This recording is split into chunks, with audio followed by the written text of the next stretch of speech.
industries which will grow along with that. Today, large corporations, when I say large corporations, I mean Indian corporations, multinational companies, they are looking at India as one of their biggest opportunities. Okay. Just to give you an example, the highest growth rate for L'Oreal today was in India, and you will not believe it was in color cosmetics. All these things will play a very, very important role in the growth of cosmetic industry in India. And as I said in the beginning, this is the only growth area which is growing by double digits, and lot of opportunities for all of us who are related to the cosmetic industry in future. Just a word of caution that, you know, the Indian mind is typical, you know, there are a lot of things. Sometimes what we say in India is that we try to do some jugaad to get out of this. You understand the word jugaad? No? How many of you are Gujaratis? Nobody? No?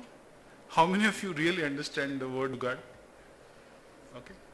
How many of you read the award-winning novel Jugaad, the latest innovation? No? No? Yeah, but I mean, no? Okay, you have read. All right. You have read? Good. So, those who have not read, please buy a copy. It is costing only 599 rupees. It's one of the best books to be in the industry. Okay, in business, in formulation, and whatever you want to do in life. That guy today is a lecturer at Harvard, Massachusetts, and all the IITs. All right. It is something which you need to cherish, and you can read that book chapter by chapter. Okay. So please, you know, we spend 1,000 rupees on a lunch or a dinner with friends. I think this is worth it. I'm saying this is apart the welcome address, but something more interesting for the students and for the industry. Really a good book. Please read this. And he's the one who is showcasing this book every year at Nehru Center, somewhere around the month of April last week. Okay, he comes every year April last week and tells you what are the newer things which have developed in innovations. We are talking about global innovations. So look out for this particular program. It is every year at Nehru Science Center during the last week of April, and it's a whole day. It's free, but you have to register. Okay, so please make a note of that. And I welcome all of you once again on behalf of the Indian Society of Cosmetic Chemists, ISCC, our partners, Expo Nova, SO, FW, and Nuremberg Messe, which have worked very hard, as I said, to put this conference together. And I'm sure you'll enjoy the rest of these 2 days with us. We have enjoyed ourselves by putting this whole thing together, and we are still enjoying this. So wish you a very good event, not only today but tomorrow, and I'm sure you will go back enriched. Those of you who attend these seminars or these presentations. Of course, there is a lot to see at the exhibition itself, because it is one of the most very well and systematically organized event. There are so many events which are happening in India on cosmetics today, but this is the only event. I'm not saying this because I'm the president and I'm associated with this, but if you look at the cosmetic events being organized in India, this is one of most very well organized, systematically driven, and based on pure ingredients. You know, there's nothing else beyond ingredients in this particular show. Probably you'll find 1 or 2 manufacturers, but that's beside the point. Try and make maximum out of this, and if you need anything, we are here to help and support. There were some of you who were asking me about ISCC. You can find information on ISCC in the news magazine. Plus there is a program on ISCC which you can find. You can go on our website, or you can meet any one of us. We are here. Most of the office bearers are here. You can talk to us and take it forward. So thank you for listening, and welcome. I welcome all of you once again. Thank you so much.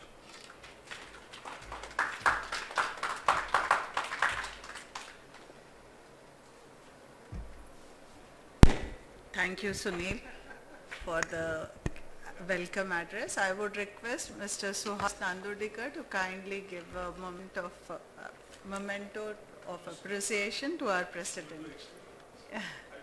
You give me. Please.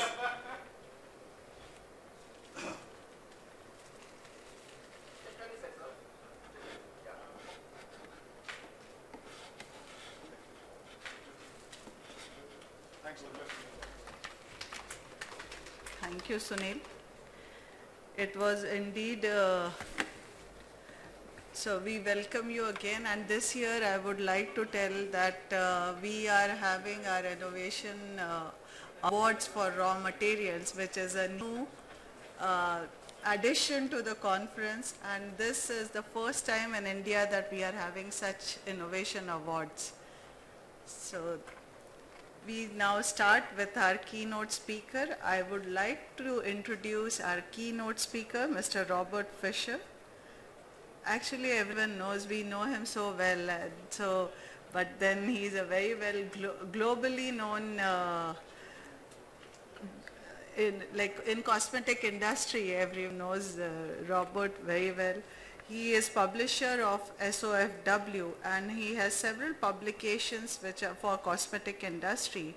He has more than 30 years of experience in the cosmetic industry and is organizer for HPCI.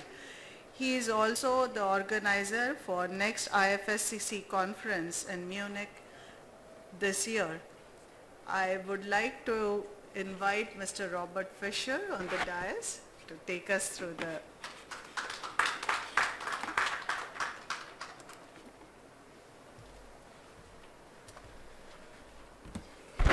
Yeah, thank you very much, Renuka, for your nice introduction. I hope I'm not disappointing you if I'm not giving you a scientific explanation of all kinds of different things, but I try to be a little bit more philosophical in the beginning today, talking about diversity, and I choose a theme. I know that I'm giving talk here not for too long, but diversity, is it a curse or is it a blessing? Now, we have a picture here, and I think this is every formulator's dream. A product with a simple formulation, over 100 years of success, distributed in 200 countries, or more than 200 countries, of a volume of over 120 million units a year. The main production in one place. Are you looking for a formula like this? I'm sorry, I think I have to disappoint you. It's there already. And I don't think that this will repeat in history ever again. Now, what about diversity? Is it a curse? You have to search for new ingredients, search for new formulas, listen to different kind of regulations, going through all kinds of different tests, and you think, is this the product that will be successful? Now I give you a little bit an idea of diversity in a different sense. 1840, Ireland, I hope everyone knows Ireland. Ireland had 8 million population. It was the most densely populated country in Europe at this time. Maybe India was more, but in Europe it was Ireland.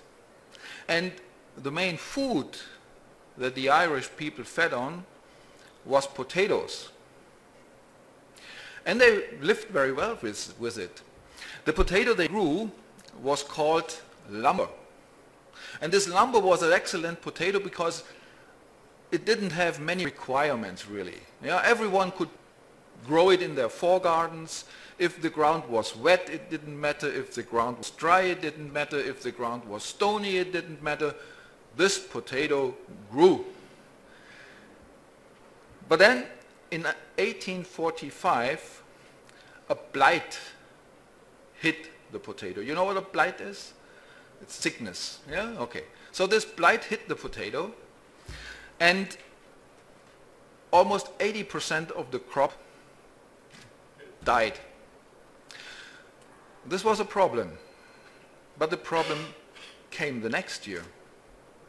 Because of having no alternatives, the farmers had to grow the same lumber potato again. And the blight struck again. What was the result? 1 million people estimated died from starvation. Over 1.5 million people left the country because they simply couldn't survive. And this is all because they had no diversity. At the same time, in South America, the farmers grew potatoes and they lived on potatoes. And guess what? The blight was in South America. But in South America, they had a wide diversity of different types of potatoes. It struck only 1 or 2 of these species of potatoes, and the farmers in South America had no problem. Now what do we learn from this? Well, diversity can not only be a blessing, it can be life-sustaining. Now, of course, we are talking about cosmetic products, and maybe it's not that serious. But it can be life-sustaining to your company if you have a nice and good variety of products. Now, we talk a lot about what can we learn from nature. Now, we all want to learn from nature because nature is teaching you actually everything. Now, everything, every scientist, everything we know comes from nature. What do we see in nature? Do you see a diversity or a uniformity? There's an estimate that we have more than 100 million species in this world, including bacteria, including all kinds of things. Is this diversity a disadvantage for our globe? Well, we all know. Of course not. What do we try to do? We try to keep it. Yeah, everywhere we are trying to establish projects because we know we are, as humans, extinguishing species, but this is not good. So what did Diana Wall, a biologist at the Colorado State University, say? Biodiversity or diversity is the key to many benefits. It will be a benefit to discover new genes, chemicals that can be used for drugs, improve crops, or restore polluted land. We learn where new species are, their role in maintaining healthy ecosystems, and how we can conserve them is vital for making informed decisions about our land, rivers, and oceans. Diversity in nature is essential for our life. It is essential for our surviving. Is diversity a unity in diversity? Yeah? You know that? Yeah? See, I know it too. Too bad. Then I give you a hint. You go to YouTube. Guess what? You have 25 different beautiful faces. But they are all different, although one person. Extremely different was, and unfortunately you can't see it, it was always the different makeups, different hairs, and so on. So what does that show you? Well, in 25 different countries, people would have bought 25 different products. India is a huge country, and I bet that in this place of India, people would buy different products than they would buy in the north, in the south, in the east, in the west, and even here in Mumbai, there are so many diverse groups. They don't want the same product. Unfortunately, they don't want all Nivea cream anymore. That is why also Bayersdorf had to change, and now they have some 500 different skincare products. So, where would they be if they would have stayed with this thing alone? At the L'Oreal website, you find the following. At L'Oreal, we are convinced that there is no single and unique model of beauty, but an infinite diversity of forms of beauty linked to periods, cultures, history, and personalities. To draw ever greater numbers of women and men to use our product means reaching out to extremely diverse populations with a vision of universalizing beauty. In our view, to universalize does not mean to impose uniformity, but on the contrary, to be inspired by diversity to innovate. This is the key. Today, you have to be innovative. You simply have to be. I mean, some may say, this is a curse. Every day I have to think anew. But see it positive. If you daily have to think anew, you keep your brain cells active and you're not getting older in your brain. I don't know the English word for demence, but, but this is what's happening. So see it positive. And it goes on to say, our ambition, L'Oreal, our ambition for the coming years is to win over another 1 billion consumers around the world by creating the cosmetic products that meet the infinitive diversity of their beauty needs and desires. Will you leave it all to L'Oreal? You shouldn't. They are rich enough. Yeah.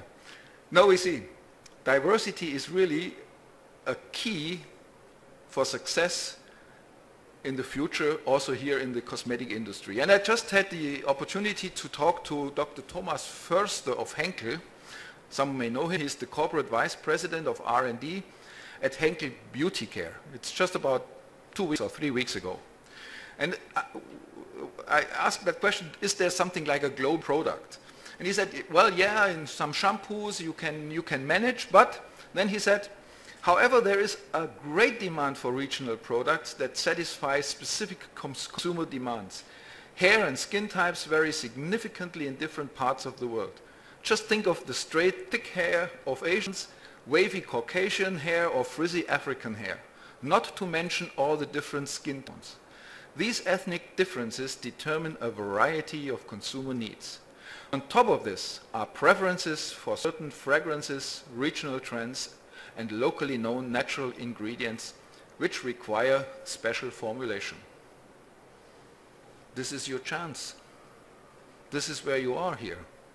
You are in a multi-ethnic society. Make the products for your clients and you will be successful. And that's probably why you are here.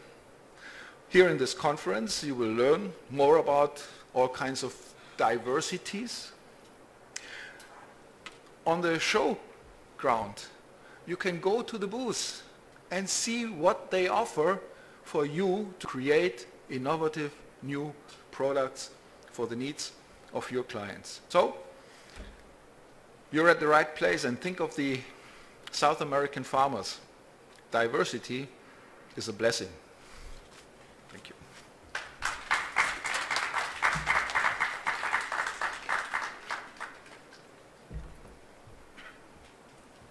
Thank you so much. It was really a very good perspective of how diversity, and the starting of the session with whether diversity is a boon or a, so that was something that has really gave us ideas to ponder on, I'm sure. So thank you so much. I would request Dr. Sunil Bambarkar to felicitate our keynote speaker.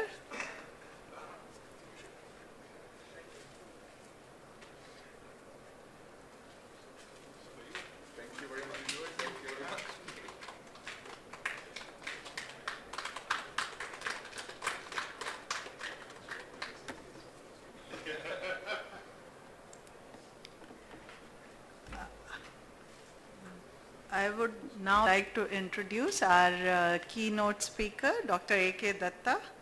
Dr. A.K. Datta presently works with India Glycol Limited as Vice President, Research and Development. He holds a doctorate in physical chemistry with specialization in colloidal and interface sciences. As a postdoctoral research, he has worked in several institutes in Japan, USA, and Canada.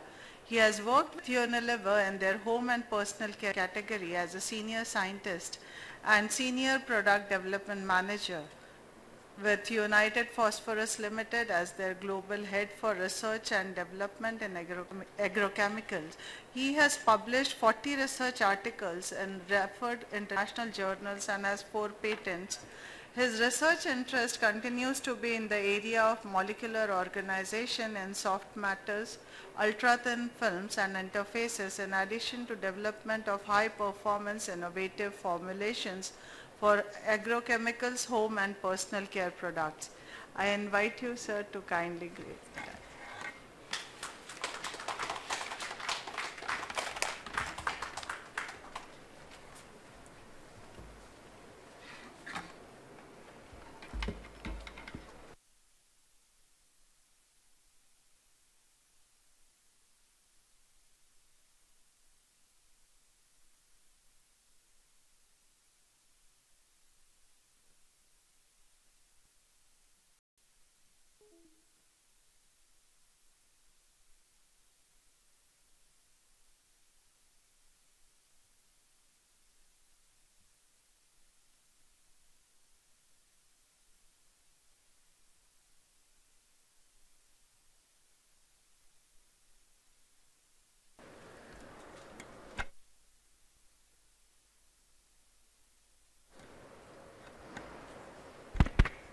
Yeah, good morning everyone. I hope you are able to hear me at the back, right? Okay. Let me start by thanking Renuka and our president for giving me this excellent opportunity to speak before you. I feel proud and privileged talking to you, and thanks Robert for your excellent presentation. Today's discussion would be diversity a key to cosmetic industry. Let me just introduce IGL over just a minute or so. I am representing India Glycols. It's owned by the Bhartiya Group, US Bhartiya being the chairman. We are a mid-sized company, about 550 billion. Our total capacity is about 520,000 metric ton per annum, and we are into the business of specialties. We make spirits, gases, guar gum, and specialty chemicals. And the division is for specialty chemicals is about 65%. In the chemical sector, we are the makers of bioglycols, performance chemicals, and ethoxylates. The only difference that India Glycol differentiates itself from the rest of the world is our ethylene oxide is made from sugarcane molasses. It's completely green. We are present in various sectors: textiles, paints, paper and inks, pharmaceuticals, personal care, agro, oil field chemicals, and home care. And the chemistries, we are almost there, almost in everything: esterification, trans-esterification, sulfation, sulfosuccinates, phosphation, polymerization, emulsion polymers, resins, and sugar-based surfactants. Having said this, let's move to the diversity. We live in a beautiful world, and it's the only planet which is different from the rest. And the only reason that makes it a very nice and beautiful place is the diversity that exists. Robert has explained the different cultures, different people across the globe. And in fact, if you look at the animal world, if you look at the fishes, if you look at the plants, all of them are different. And it is this richness in diversity, the difference, that makes the world a beautiful place. In context to personal care, let me first take you through the international scenario in global markets. The total market is about 450 billion, and the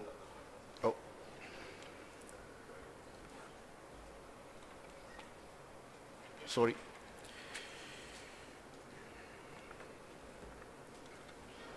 Yeah, thanks.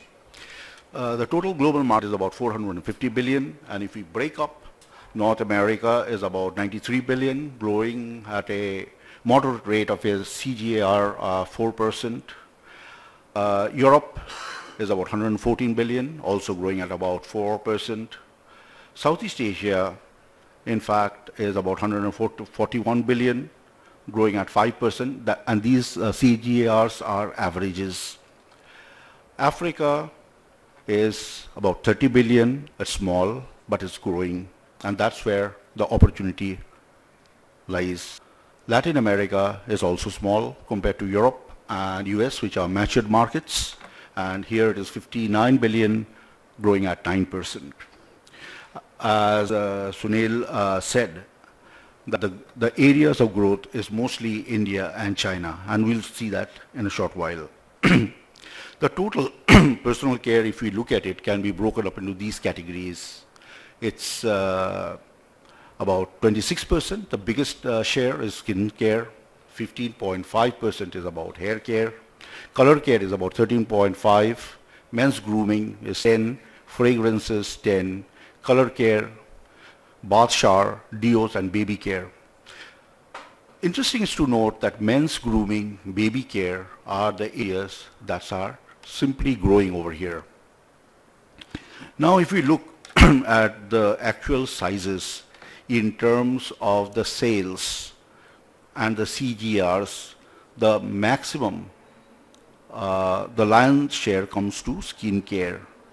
Now there are other sectors, especially the baby and the child care, which are minuscule right now, but it is growing worldwide and certainly in India. Having said this, let us look at the diversity in age and the GDPs across the world. Now most interesting thing, if you look at it, is the sectors, which is the green, which is basically the sector corresponding to the teens and the 20s and the mid-30s. And if you look at the entire population, these are the set of people who use cosmetics the most. It is the need to feel good, look good, feel confident to meet the world, and that is where the money lies, and that is where the focus of the entire cosmetic community is looking at. Importantly, Africa has always been a neglected continent, but I think it is a change in the scenario that will make a difference in the near future. These are the growing sectors. Number one, the emerging markets, US, Europe, are matured markets. The growth rate is likely to be small.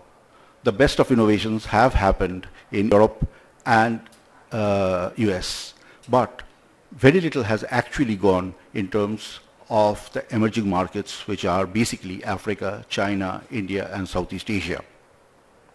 Now if we connect this to the GDPs, you would look at the map below and you will find that places like Egypt, Kenya, Ghana, unheard of places where the GDP is picking up and a lot of disposable incomes are available.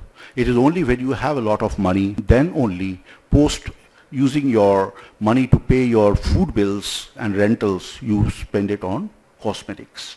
And therefore, these are the areas, especially the markets in Africa, China, India, and Southeast Asia, which are the growing market. Southeast Asia market is about 8 billion.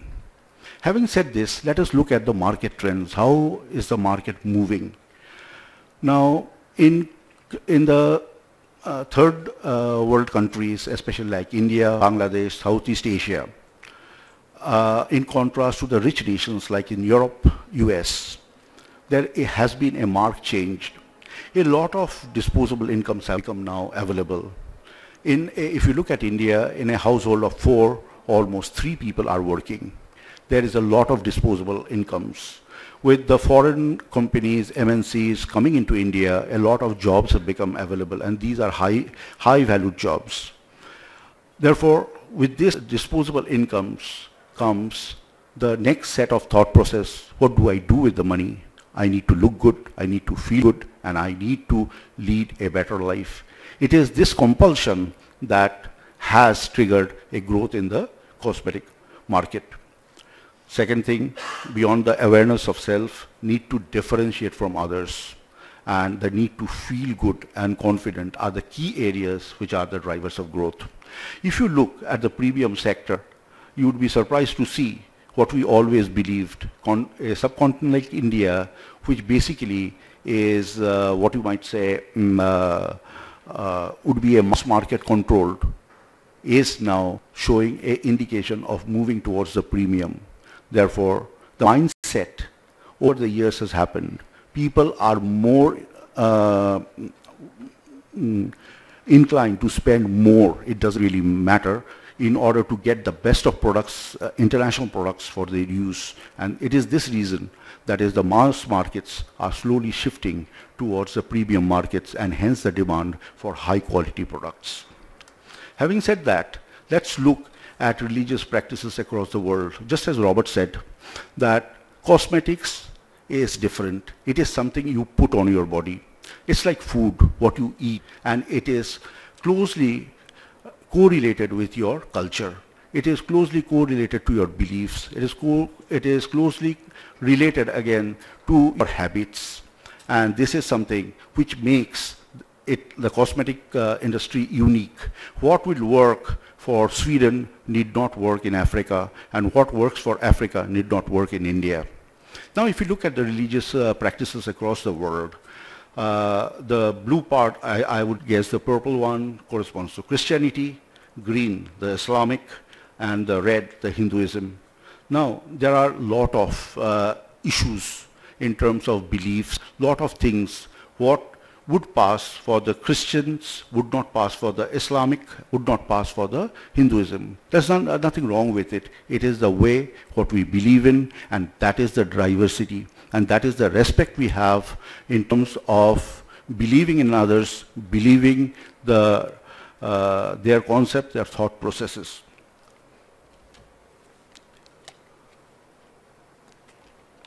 For example, in the MENA region, that is the green you see on top of Africa, that is the Middle East, North Africa region, which we call the MENA. This is predominantly Islamic. According to food habits, use of certain food is permitted and use of certain things are not permitted. Therefore, and in contrast, look at India, which is basically a Hindu country. Now, there are ingredients. For example, let's take the simplest one, alcohol. Alcohol in a formulation is used in several recipes across the world, but it is something which is inadmissible in the Islamic world. Therefore, a product that you make in India may not work for the MENA region or for somewhere else. Therefore, what is important is now the regulations in terms of certifications like halal, which is mandatory for the Muslim world, kosher for the Jews, and then there are other certifications like gluten-free, cruel to animals, and so on. Therefore, what it means is, it is the diversity that needs to be looked into while you formulate. Every formulation will not work at every place because it is something that you use on a personal level, and that has implications in terms of what you feel comfortable with. It is your belief, it is your culture, it's your tradition. Having said this, let's look at the skin color distribution. This is what that Almighty has made. Now, if you look at it, it is another diversity in terms of the skin tones.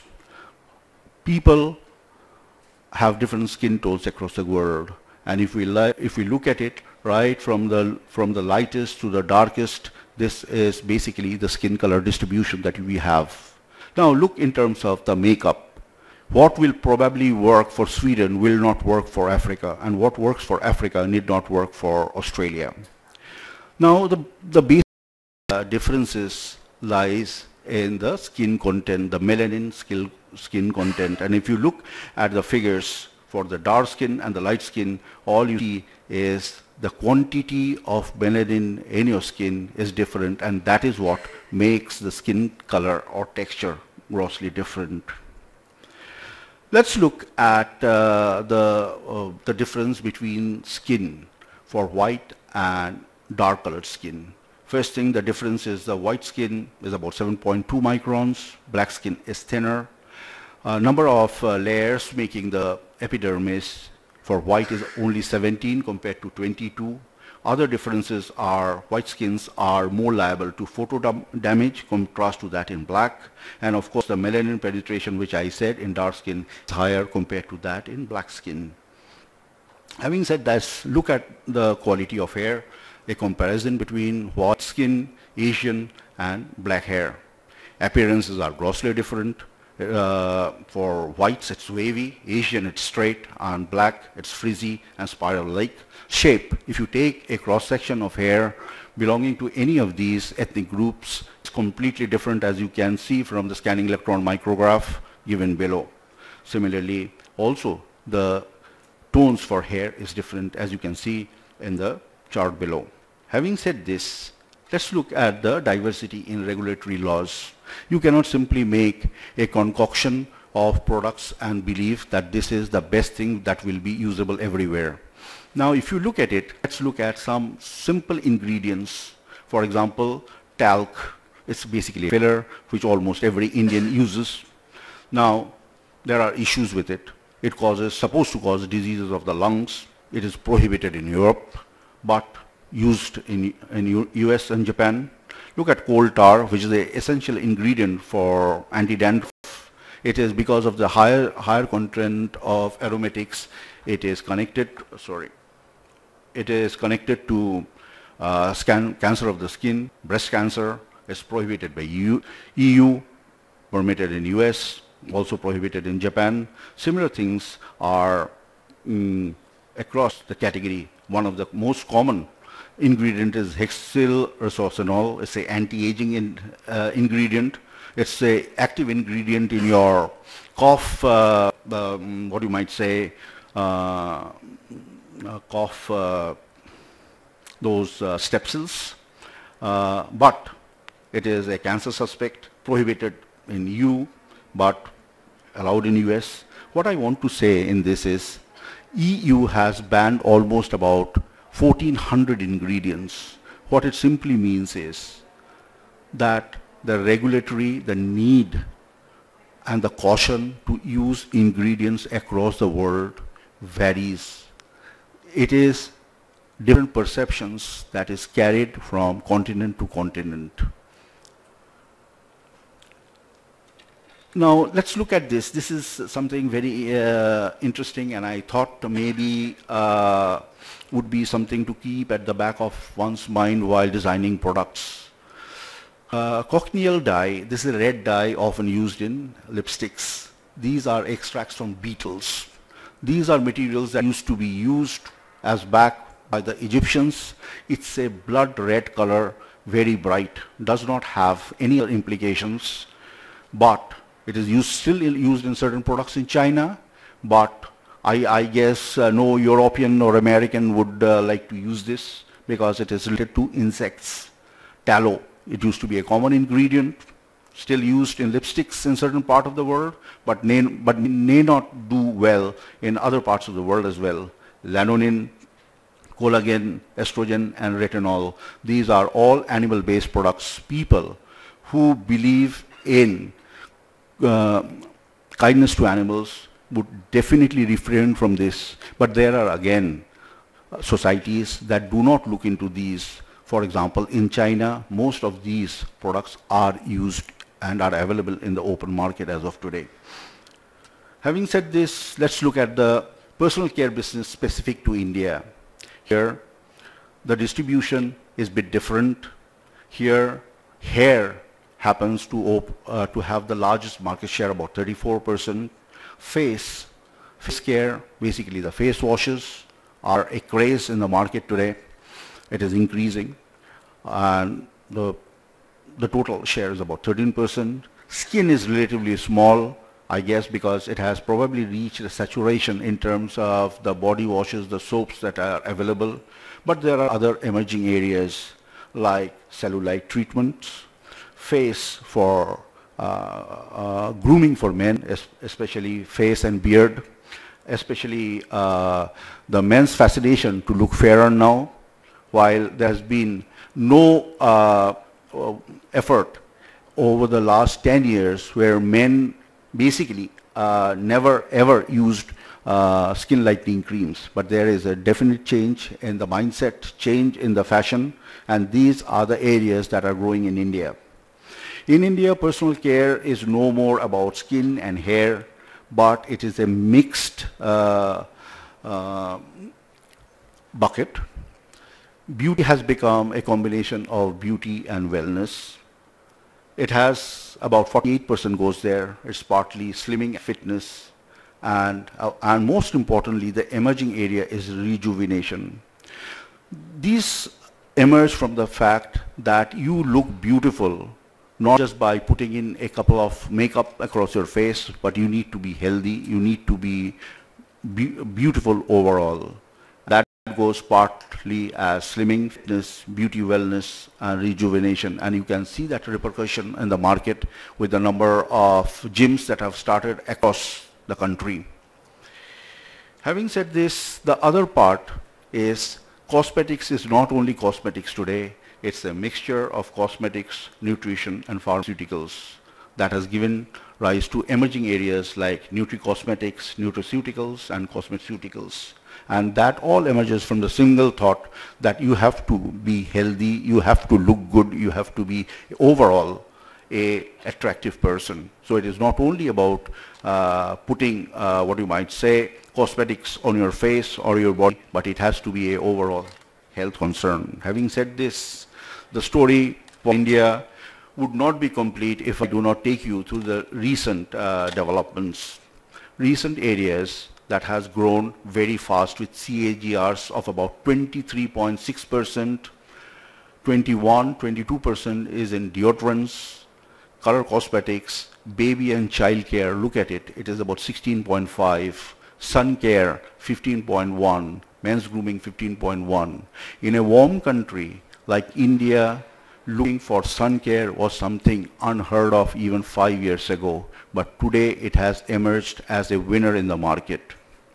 Now let's look at the players in the Indian market. It is dominated by Unilever as always, followed by Colgate-Palmolive, Procter & Gamble, L'Oreal, Godrej, Dabur, Johnson, and others. Now look at the section for others. It is 48.5% of the total market. This gives an opportunity for startups, for new companies coming with new innovations, with new products, new product lines. This is the opportunity. And the biggest thing is this, the reason why they exist is the price points and the constant range of products they come up with to excite the market. Today, with changing lifestyle, with availability of international products at your doorstep, thanks to Flipkart and Snapdeal and Amazon, you are at a constant war with everything that you have. Today, you have a measure. You can measure the product that you are going to buy in a retail shop against the best in the market, best in the world. And if you are ready to pay for it, I don't see why you should not compare. Having said this, let me take you through the next wave of change that is presently prevailing in India, a distinct move from synthetics to herbals and naturals. The natural driver over here are two things. The synthetics that we use, are they safe? That's the first biggest concern that people have in their mind. The cosmetics that I am putting on the body, will it have a long-term effect? Will it affect my children? And that is not unwood. There are number of products which in the long term has proven to cause cancer. Okay, it has, there are debates on this. Animal testing has shown indications but need not be manifested in human beings. But if I am spending money, why take a risk? And it is this fundamental question that has made the Indian market sway from the synthetics to the naturals. Even companies like Colgate, which was always synthetic, and basically over centuries they have never moved into anything close to naturals or herbals, have made that move to capture the market. Now today you have herbal variations, you have variations of Colgate toothpaste with neem, aloe vera, and with cinnamon and whatnot. Similar things are in Garnier products using lemon and aloe vera for your body washes, and there is an entire range of fruit-based products. The USP for these are the antioxidants and the minuscule ingredients that you have, which have no side effects. In fact, the biggest concern today on synthetic products is, will it give me a disease in the long term? And that is not an unwarranted question. Having said this, let's look one more snapshot of the Indian movements. Hindustan Unilever, in terms of the revenue, still happens to be the top. Interesting aspect is Patanjali Ayurved. It has acquired the second position today, beating ITC. Now, if you look at in the next curve, 2014 and 2015 sales, Patanjali was 2,000 crore. 2017, and this is the data taken from Nielsen, and that has become 10,561, a 5 times increment over what used to be in a span of 2 years. Something unachievable, something unbelievable. And this is the trend that has taken over the Indian cosmetic market. That is a clear switch from synthetics to naturals and Ayurveda. The trust in Ayurveda stems from the fact that Ayurveda is a tested area in India, Burma, Southeast Asia for not a year, not for 10 years, but for centuries. And it is this background that has made things take the increase, sudden rise in the market. A large number of products with naturals are available today. They are like Lemon Balm Forces is one brand that you have, a concoction of tulsi and I guess it is aloe vera again, then cinnamon, then teas have come into the market. This is part of nutraceuticals too. Tea with lemon and ginger, tea with peaches and so on and so forth, which are added values to the products that are available in the market. Coming to innovations, global innovations, there's a lot of them. Dry shampoos, all you need to do is pick up that bottle, spray it on your head, comb and go to office. No reason to stand under a shower on a cold day. Probably one of the best innovations to happen. Then there is Jergens Wet Skin Moisturizer. Take a bath, just put a few drops, pat it dry, walk out. It's also again for convenience. Point is, convenience today is another factor beyond ethnic preference that needs to be looked into in the design of cosmetics. You still do not have hours to spend before your dressing table trying to groom yourself. No one has that time. People need to rush out, and these are ingredients that are making a difference, and this is in fact one of the drivers of diversity in the cosmetic world. Look at the paint can. Paint can, to put the nail polish, you need at least 15 to 20 minutes to wait before that lacquer dries. Today, I don't think for busy people they even have that time. This is a unique thing. You take out your fingers, you just spray, you rub it with a tissue, and your fingers, your nail polish sticks. It's uniform, clean, and this is a very nice innovation in my view. Look at other things. If you have put on a makeup and you need to clean up, it's a struggle, even today. It takes at least half an hour to 45 minutes to scrub your face hard to take it off. Now there is a unique product, a towelette, which basically is available in US market, costs about $6. You just strip that open, rub your face with it, and it's gone seconds. This is a very good innovation that saves time, saves effort, and these are one of the triggers that today control the cosmetic world. Fruit face washes, it has basically a deluge in the Indian market. You just need to walk into a retail store and you see hundreds of them. Hair color uses ammonia, causes a lot of irritation to the scalp. causes loss of hair, and it is something that most people dislike. L'Oreal has also moved from synthetics to the use of natural products as a mixture of henna and indigo that is being launched. Having said this, I would like to end here in terms of the diversity, that is with the final remark that when you design a product for any place, you need to think in terms of the global impact, and of course you need to look at the local requirement. What works elsewhere may not work where you want to launch your product. With that, I would like to thank everyone. Thanks for your time.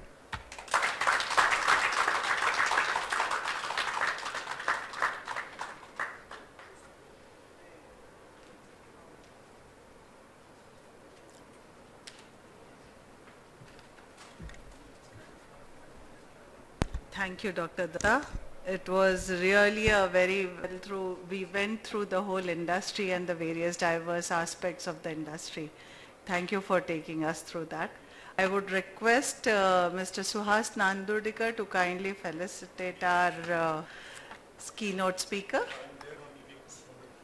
Please. Sir, please. Very nice. In a short time, but very nice.